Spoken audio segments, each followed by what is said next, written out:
writer. I want to introduce everyone that we're going to talk to tonight. Please welcome production sound mixer Steve Morrow. Prosthetic makeup designer Kazu. Costume designer Mark Bridges. Production designer Kevin Thompson. Editor Michelle Tesoro. Writer Josh Singer. The incomparable Carey Mulligan and Leonard.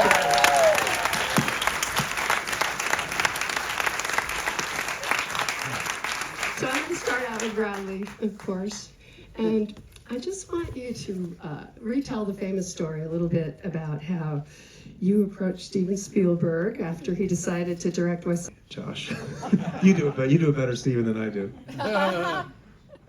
He got up. It is 10 minutes into the movie. He got up. I think it was when Shallow. I think it was like right when. It was very early. Yeah, but it was like a scene where I thought, well, he's really gonna love it now. And except it looked like he was going to the bathroom. I thought, oh, this is the worst day of my life. But he goes to you. But he goes. Yeah, I thought like he's going. That's a weird way to go to the bathroom.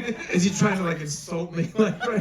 Because that's the exit. He like walked around and then. And he comes and it's like a minute and then he comes back. And I lean over and said, "What did you say to Bradley?" He said he's fucking directing Maestro. Yeah, he like leaned in my ear, and I was like in shock, and he's like, "You're fucking directing Maestro," and I was like, "Yes, sir, yes." That was crazy.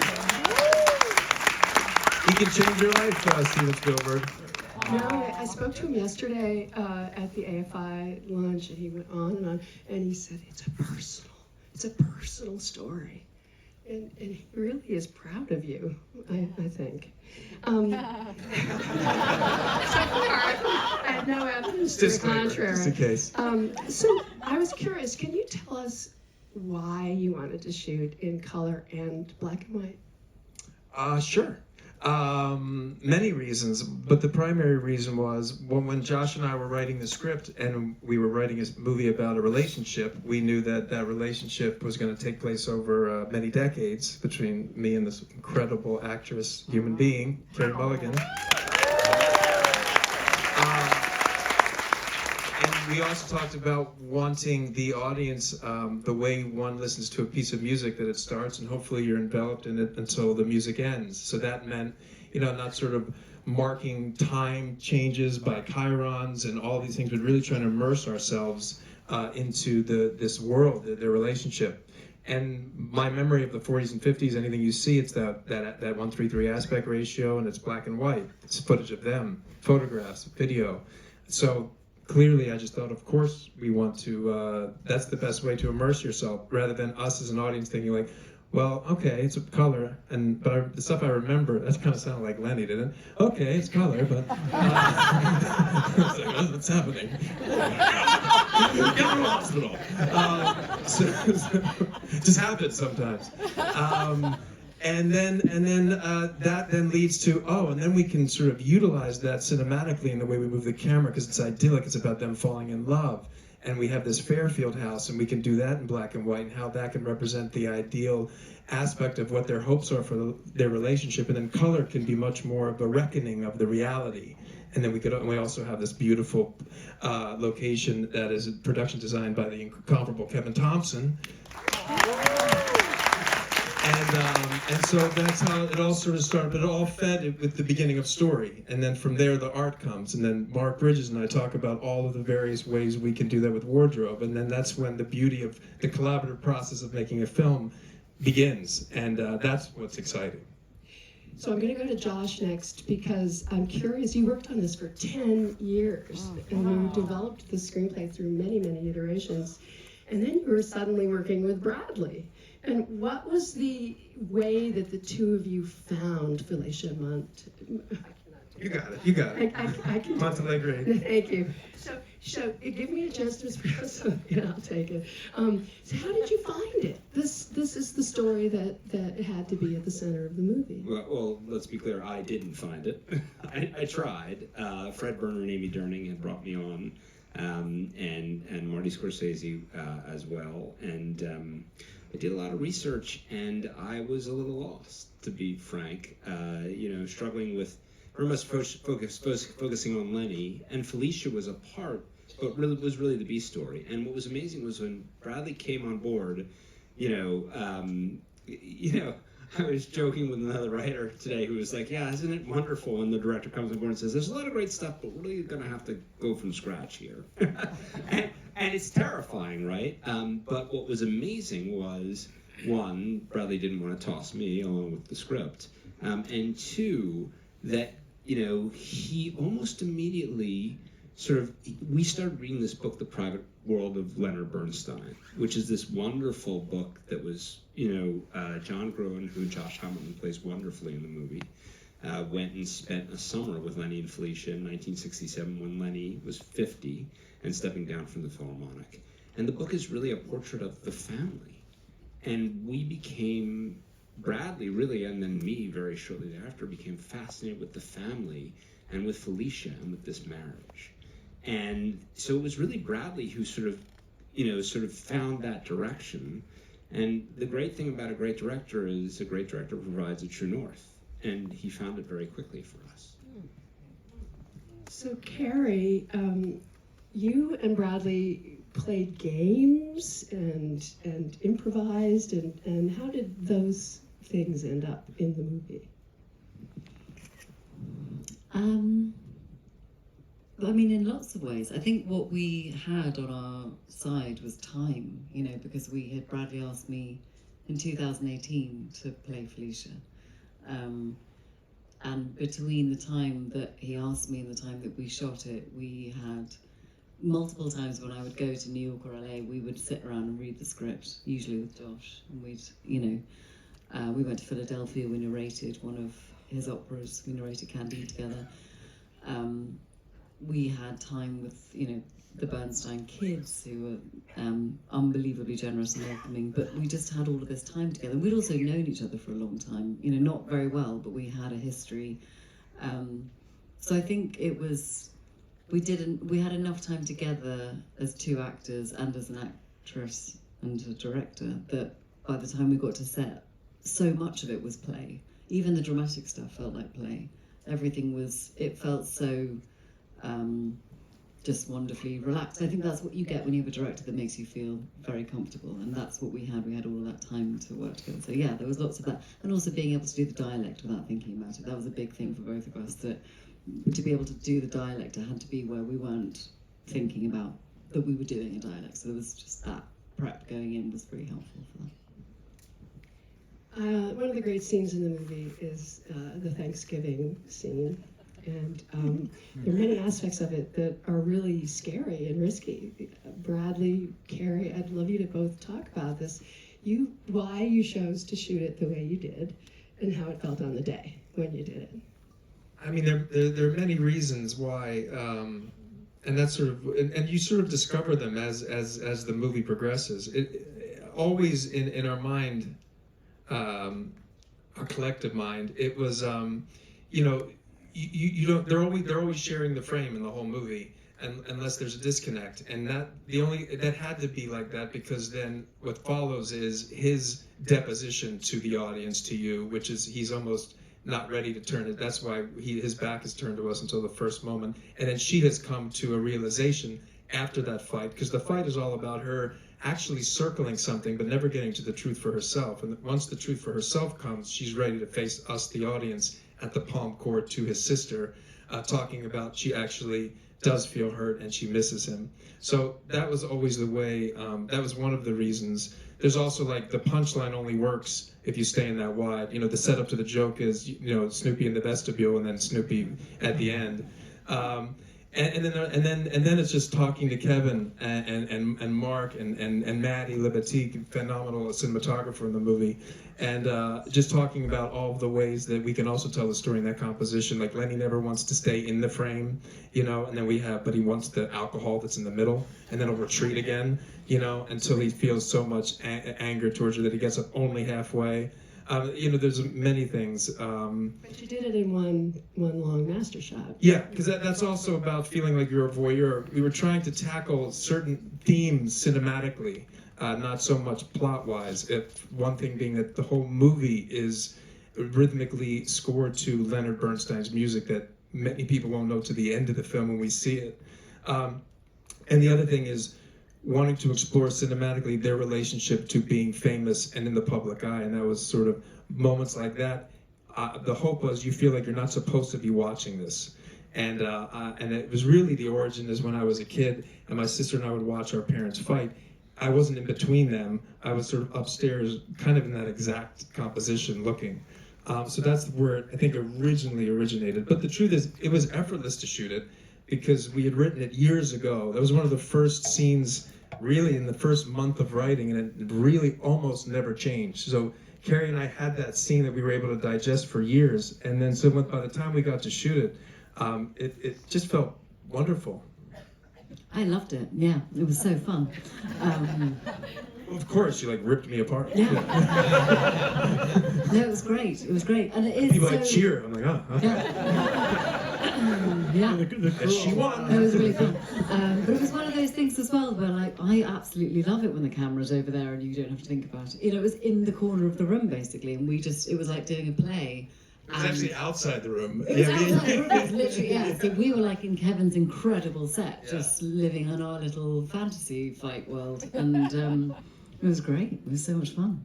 So Michelle, when you get given a scene like that, does it make you nervous that there's no close-ups?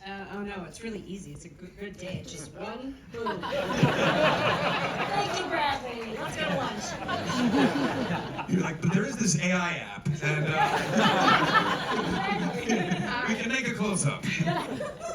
So I am curious about what you all had to deal with the aspect ratios, you know, changing in the editing. I mean, you went through a process of figuring out whether it would work or not, right? I mean, we did this when I first met Bradley. It was well before we started principal photography, and they had already begun a lot of prep. I mean, with Kazu doing camera tests and testing different, you know, whether they're going to shoot black and white film, shooting color, different aspect ratios. I mean, we played with like 3 or 4 different kinds, and I think we landed on the 133 for many reasons in terms of how he felt like, you know, framing-wise, things were in foreground and background and depth, and as well as wanting to take advantage of the height. So, I mean, we ended up in the end just in 2 aspect ratios. It was very simple.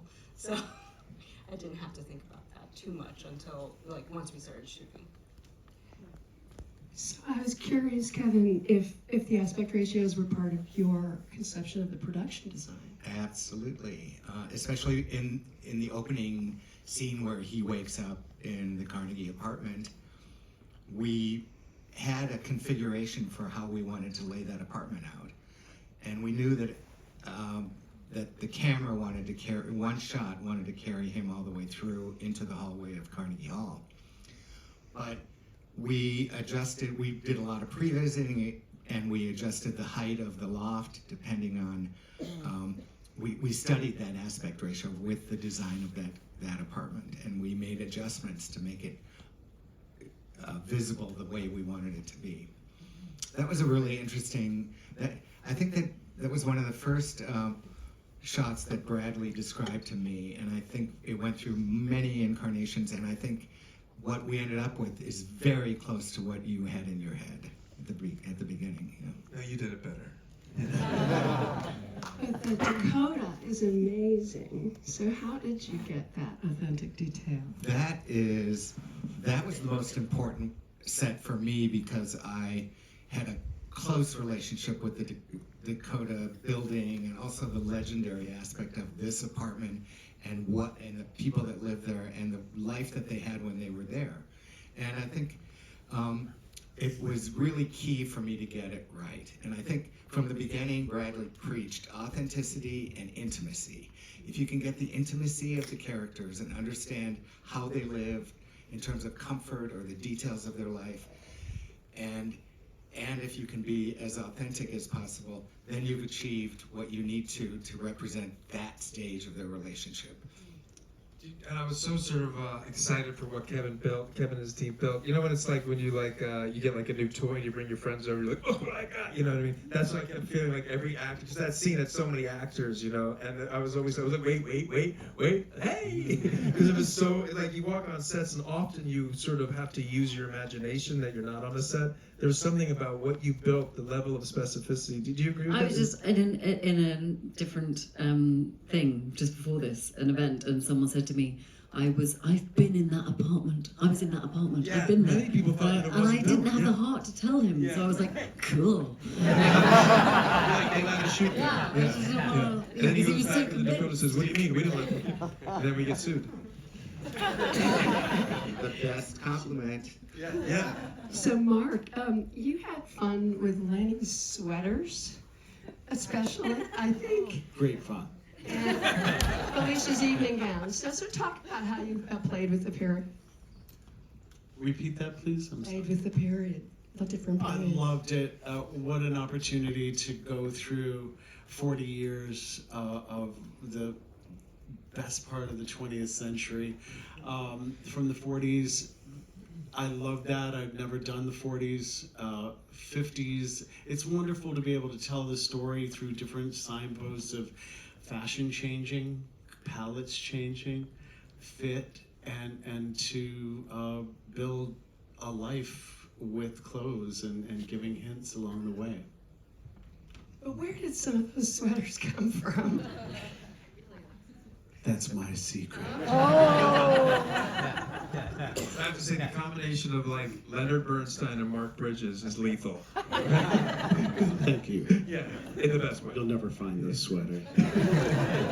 Were you basing some of Felicia's evening gowns on what she actually wore? The navy dress that she wears at the premiere of Mass, there are two photographs that we could find of that night. And they're sort of waist up, so you see an arm and you see her neckline. But we had to figure out what the rest of the dress could be like. And, we had access to the Bernstein kids, Jamie. I verified with her that this was sort of a night that her mother was not very happy. And I thought, oh, this is what an appropriate color for her to wear. A navy blue, sort of sadness, darkness, and then she had very significant earrings, and come to find out, in real life, Felicia was wearing a pair of diamond and sapphire earrings that Lenny had given her that she hated. So that's why these earrings sort of stand out in this outfit. You want to recreate that night, but you want to make emphasis for a really sort of special, dramatic moment too. But most of her gowns, dresses, we made most of Carey's clothes, and I think that and we used an actual garment of Felicia's in the film. She wears at the country house, the blue gingham dress. And that was actually Felicia's, but the rest of it was sort of research, interpretation, Carey and I working together, Kevin and I working together, and my gut feeling what might work for the piece. So, Kazuhiro, this was a major challenge. Leonard Bernstein, through different periods of time. How many periods did you create for him? There was 5 different periods, yes. Wow. So he started from 25 and end at 71. So most movies are not shot in chronological order. So did you have to just say, okay, today we're doing one period or another? It was different every day. Yes, basically, but depend on the location, because it's a schedule decided where the location is, and that will decide what makeup we will be doing. So, yeah, it just, that's something we have to deal with. Never But the first day was old Lenny teaching young William, so it was like jumping right into the fire. I couldn't believe it, because it's not the hardest thing to do in the whites. You put the How's first he cool with that? Right? Let's start with that. But that was because of I got a COVID a week before the filming, so that's why we shoot. That was the first day, because we had to move because first day originally was the youngest stage, and we had to move that to the later, and so that's why I was curious if there were different demands placed upon you by black and white and by color. It's not really because if it's a beauty makeup, it's different because it's artificial color put on a woman's skin tone. That will decide how the skin will be photographed. But male skin I usually just paint as a natural look. So it will be even like a color or black and white. It will look like a skin in black and white too. So yeah, that was that. So just a little bit, what was it like in the morning when you were putting the makeup on, Bradley? and just describe for us a little bit what you were doing. We don't know Okay. intricacies. Yeah, actually, every time I think I miss Lenny and how Bradley turned into Lenny because this is the first show I really felt like, at the end of the filming, I felt like, we can keep going, because it was so fun, and I learned a lot by doing makeup on Bradley because he noticed every detail, minute detail that no one ever told me about. Because even like just a tiny difference, and he told me like one day, this feels different, okay? Okay, and then after that, I checked the piece, and the backside is a little bit thicker than normal, but a tiny bit. So, but that was great training, and he actually, he re-educated me, and that kind of person really excites me to work harder. So we are improving every day. Non-stop, and so usually he comes in because we have to finish the makeup before the crew call because he wanted to appear as a Lenny.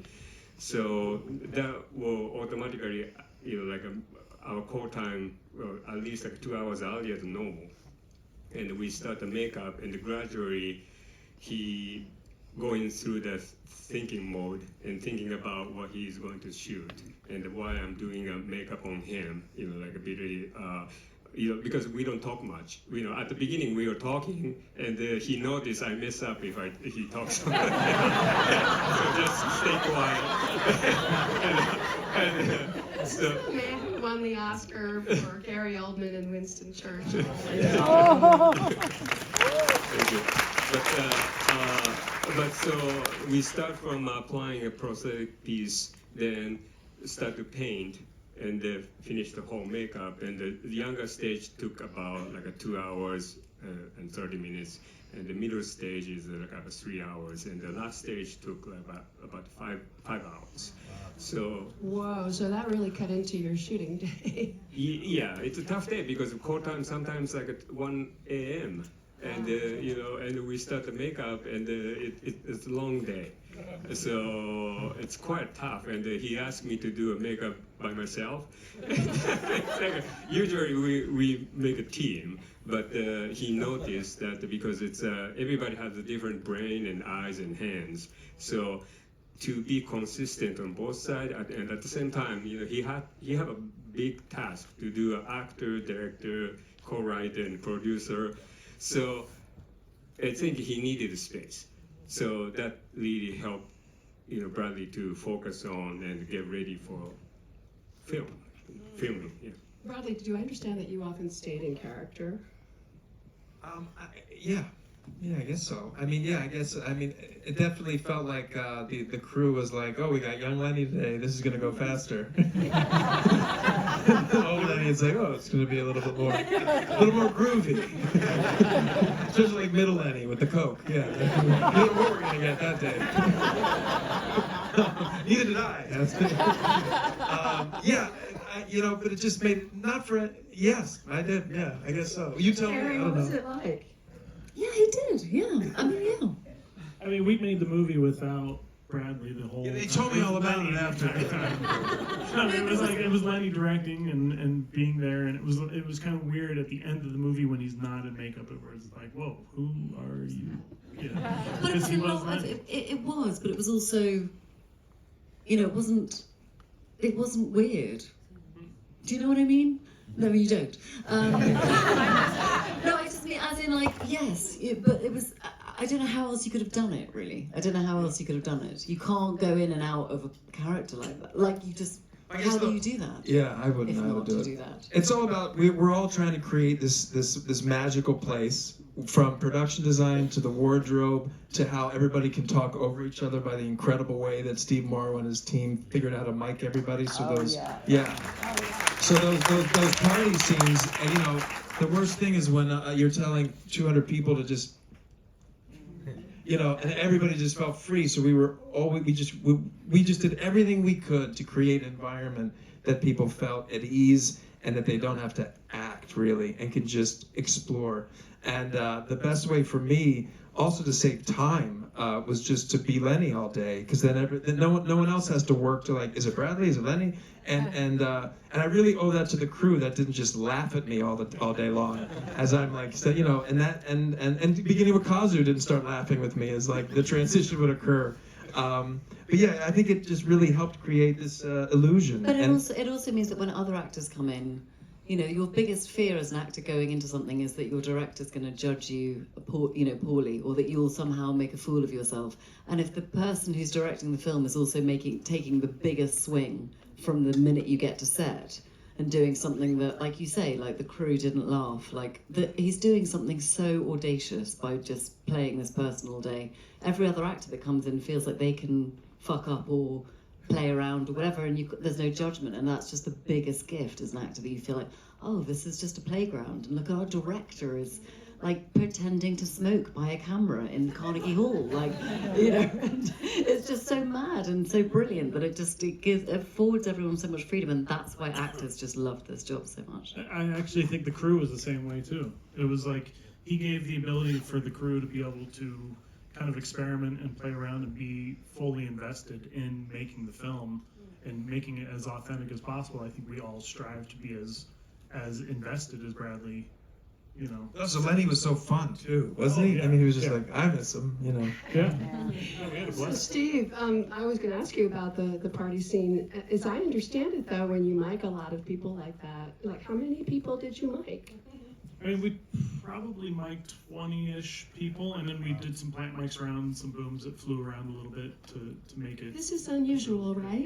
Yeah, it's different. Yeah. Well, usual for you. I mean, you've been doing this. Then you know, it was because I watched his other films and I asked him how he created these environments. Where I said, people are really talking. He said yes. Yeah. And that started with Jason Reitman. Is that correct? Yeah. He wanted to make it all feel real, and we said, okay, let's experiment and try. With Hugh Jackman, right? Wasn't that Front Runner? That's when I first noticed it. Yeah. Yeah, and So were you all thinking of Altman or? Absolutely. Yeah, for sure. Yeah, I mean, he pioneered the idea of it, and then we amped it up to let extras and background, and you know, anybody who felt like they had something to say in the party, go for it. You know, this is a party. Yeah. But it's also really hard, right, to take all of those recordings and mix them together and make it work and pull this one up and that one. Yeah, You but know, it's this worth is what you did in the You know what I mean? It's editing like, room. if it was hard, it was also just kind of a fun challenge and something to do that brought the film to life, and it made it feel more real for everybody in the room. You know, that was always the goal from the beginning for everything. If it's music, let's play it for real. If it's on camera, let's play it. So let's talk about the music, the extraordinary concert at the cathedral. How did you? All of you, amazing. How did you pull that off? Well, after having a heart attack for 3 years thinking about it, there was just a lot of planning and prep went into it. We talked to the LSO and said, you know, who do you guys typically use? And they have a great company called Classic Sound that came in, and we kind of said, okay, we like this setup, but let's amp it up so it could be Dolby Atmos. And we had a couple opportunities to film it. We filmed it over 2 days, and then, you know, I get a phone call after the first day, I think, saying, you know, do you think we have it? And I'm like, you know, I think so. Which is never the greatest answer. So he comes in the next day. You can probably tell the story better than I can. No, you're killing it. Okay. No, but Bradley, didn't you kind of nail it on the last go round? It's what's in the movie. That was the conducting part, right? Yeah, I mean, it was also getting back to again this idea of creating an environment that's free and safe and that you could explore. And I think that I know that I had sort of set up shots that were not in that vein the day before out of fear that I couldn't conduct it. I mean, there are many reasons. Also, because I realized that when she was dying, I wanted to do that shot, that push into her. And so I abandoned this other shot of pushing into her. That's the other great thing about time. You get to think about the whole movie every day. You know where it's going, so you can make adjustments, knowing what you're going to have to do later or what had come before. But yeah, the second day, I knew I messed up, and the LSO clearly let me know that. The orchestra. There's nothing worse. It's like somebody was asking me, like, what did it feel like when you're screwing up in front of 180 of the best musicians in the world? And I was like, you ever see that movie, The Money Pit? When Tom Hanks falls in the rug, that's what it felt like. You know what I'm talking about? When he's thinking, he can't move, that's it. So somebody helps him.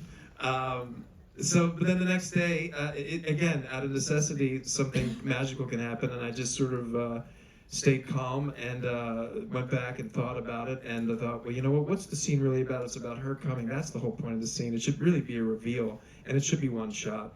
And we just gave it one more shot, and luckily it all came together.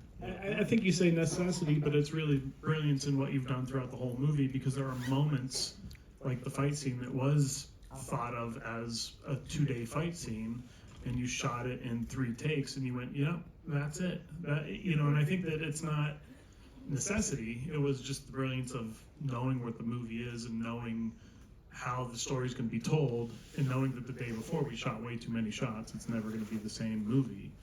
And then you thought, let's just redo it. Let's throw out yesterday, redo it, and that's not. I mean, that's just, in my opinion, it's just like so much confidence in the idea of that's not what our movie is. This is what the movie is. One big shot. And so to me, that wasn't like, oh, we just have to do it out of necessity. It was like, no, let's do this to honor the rest of the movie. And Netflix had a heart attack. It's called good directing. Yes. You